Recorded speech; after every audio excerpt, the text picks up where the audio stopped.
Palo Alto Network's firewall, Content ID configuration. Now we're moving on to anti-spyware. So more details, even more little threats and vulnerabilities and things to do. Oh, they get me all excited. So with the anti-spyware stuff, we're going to really be in a lot of the same boat for pulling information down. Okay, so hopping onto our firewall, again, first thing I want to do is check out our licensing for things. We should all be good. I know if we're following along the nuggets here, we just got through doing this for the antivirus, so life really hasn't changed all that much.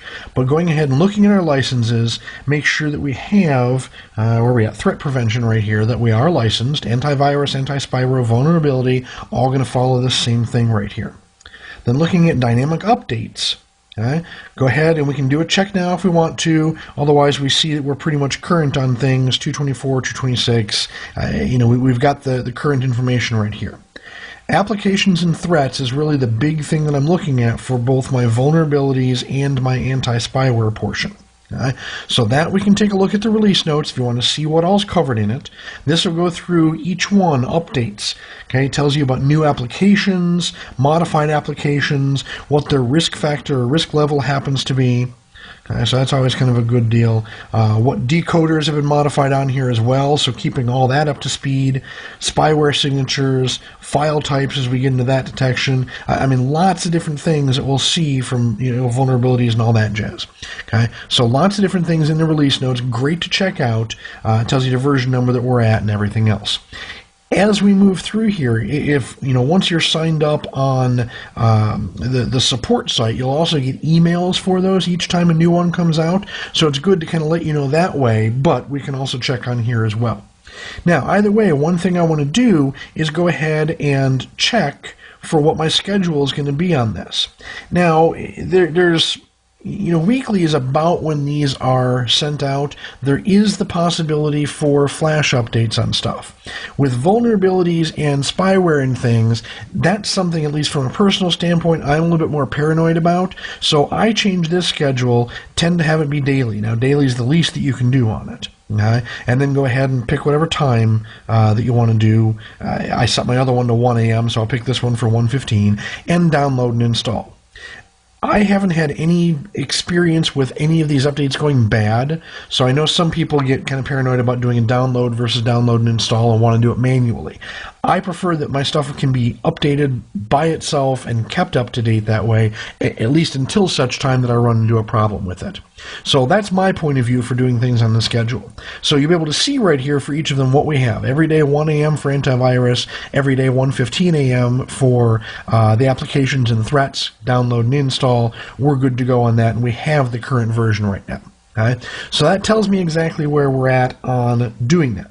So from here, once I know that all my signatures and everything else is up to date, and check now again if you're paranoid, but once I know that this stuff is all up to date, next I'm going into my objects and actually look at the policies themselves. Okay? So on anti-spyware, there are two of them that are built in. There's a default and a strict.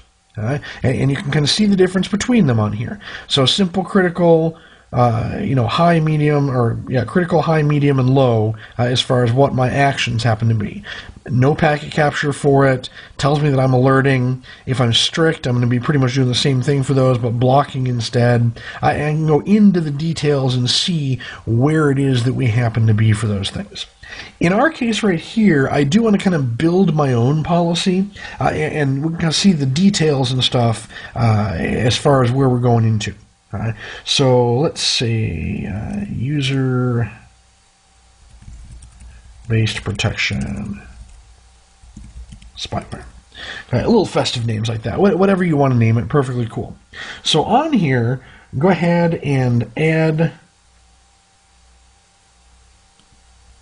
some information, and these will be separate rules. Okay, so we can call whatever it is we're going to want, because each of them is going to give us some different information for where we're going to. So let's see, this one I want to do as keylogger block, and what I'm going to have is my drop down from category right here, and you can pick which of these we're going for. So keylogger is what I'm going to go with, and on action, I do want to do both a block and a capture for keylogger stuff. Okay. I can do single packet or extended capture. With keylogger, I'm probably going to do extended just for good measure anyway. And I'll do this for any. I really don't like keyloggers. Okay. So go ahead and put that rule in. I'll add another rule here. I want to do some stuff with some peer-to-peer. Now, I do want to do two different levels. Okay. Whoops. P2. P. We'll call this the high. Okay. And category. Peer-to-peer communications, and what I'm going to do for my high ones is actually block the traffic. I'm not going to worry about capturing the information, but uncheck any right here, and we'll say critical and high. And then I'll do the same thing for a P2P low, except I'll pick the other categories for the other threat levels for it, and actually just alert on that. So here's my alert. And high, low, and informational. So that way I see any peer-to-peer communications that are taking place, ones that really aren't too problematic, but that way I at least see what's going to be going on. Okay? I'm going to do the same thing with backdoor. Okay, so when I look at all the categories, I'll say backdoor high. When I look at all the categories here, and you'll start to find things as far as false positives. Because a lot of the stuff, especially when we look down to lower levels anyway, of my backdoor protocols are things like RDP and VNC and stuff like that that you might want to actually have on there. So you don't want it to block every single thing. But anything that's going to be critical or high is not something we would normally use. So I'll kind of leave it. I mean, I might include medium in here too. You can kind of play with that based on your log information and what you happen to see. Add my backdoor low. Again, whoops, category, backdoor. They're in alphabetical order. Gotta love that. And we'll alert. Uncheck that. Say medium, low, and informational. So based on your log information, though, you may choose to do something above and beyond this, and not necessarily have to worry about it. Okay? I do want to add quick 3 more on here. Spyware. I can't spell at all today. So spyware, category spyware, action on here. I just want to alert. We'll do that for all levels. Kind of see what things we got. Okay, and for worms, I guess if you're in Germany, that'd be worms. But anyway, network worm right there. Action again, alert. All levels, perfectly fine. And one last one for botnet. And do the same thing. Category, botnet, all security levels, and I want to alert for that, and we're good to go. So, right now, I based my custom profile just on those things that I saw there, what I wanted to do, what I wanted to see or capture the information on. Okay? Click OK for that.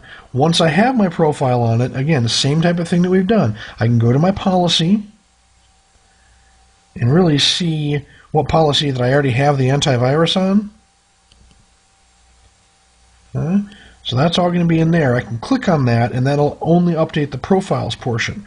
So my anti-spyware, now that I've selected a profile for it, user-based protection spyware, and click on OK.